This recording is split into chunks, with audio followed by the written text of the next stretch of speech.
Le journal avec Chartidiane Diao, Sophie Gladima, auditionnée ce lundi par la commission d'instruction de la Haute Cour de justice. Et cette nouvelle audition s'inscrit dans le cadre de l'enquête relative à la gestion des fonds force Covid-19, notamment ceux destinés à un projet de construction d'un centre gravimétrique à Kédougou.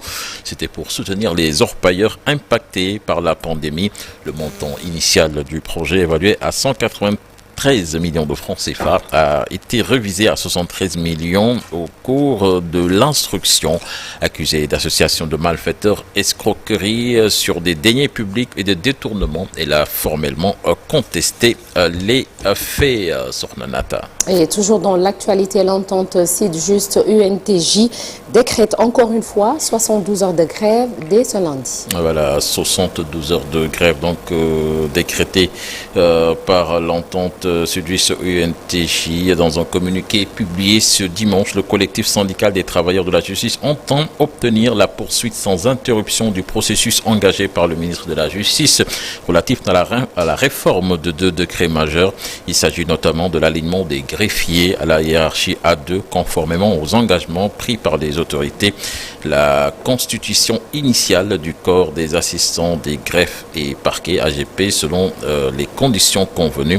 L'entente Sud-Just UNTG rejette catégoriquement tout revirement, tout report ou tout désengagement de l'État et déclare rester pleinement mobilisé pour le respect des engagements ainsi que la reconnaissance des droits statutaires des personnels de justice.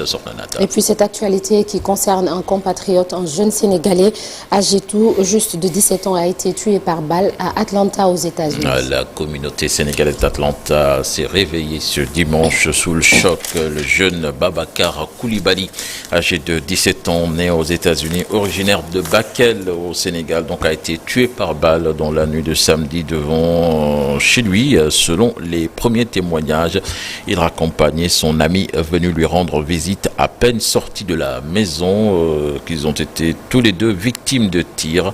Babacar est mort sur le coup. Son ami s'en est sorti avec des blessures. Il a été transporté à l'hôpital. La visite du ministre de l'Hydraulique et de l'Eau à Diamaguène Sicap Mbao fâche les populations de Médina Fass Mbao. Les responsables du comité pour la défense des intérêts de la localité dénoncent ce qu'ils qualifient de mépris de la part de Chartidiane Diaye par rapport à leurs revendications. Ces derniers réclament toujours leur indemnisation après la construction d'un bassin de rétention dans leur localité, ce qui avait occasionné beaucoup de démolitions de maisons. Demba Ndiaye, que nous écoutons, il est membre du comité de défense pour la défense des intérêts de Fass Mbao, interrogé par Abdoulaye Anne. Le problème des impactés qui devaient être indemnisés et jusqu'à présent, alors ils ne sont pas encore dans leur fonds.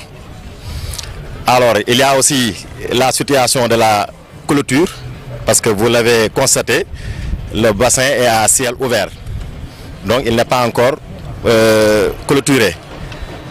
Il se trouve encore qu'il y a une question de sécurité, parce que quand même il n'y a pas suffisamment d'éclairage. Voilà. Alors nous attendions maintenant le ministre par rapport à toutes ces questions.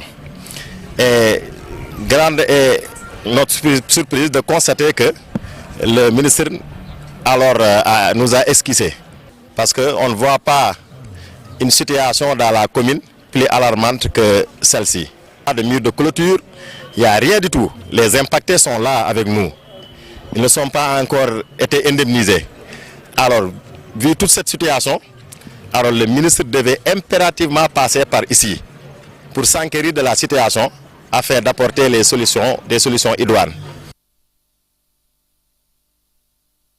L'unité de lutte de Mbour relevant de la brigade régionale des stupéfiants de Thiès a procédé à la saisie de 4 colis de chanvre indien d'un poids total de 96 kg détenus par des individus non identifiés à Gazobile. L'enquête est en cours en vue d'identifier et d'interpeller les trafiquants. Puis Nata, pour terminer, du football avec les Lions du foot, l'équipe nationale féminine du Sénégal qui enregistre sa première victoire de la CAN féminine 2025. Elles ont pulvérisé les Congolaises hier sur la marque de 4-0. Rappelons que la CAN se déroule du 5 au 26 juillet au Maroc. Donc félicitations et bravo à nos Lyon. Oui, effectivement. Merci beaucoup, cher Tidiane Diao. À tout à l'heure pour le journal en Wolof et ce sera sous forme de brève. Mais que devient la mission du président Bassirou Diomaye Faye en tant que facilitateur entre la CEDEAO et les pays membres de l'AES?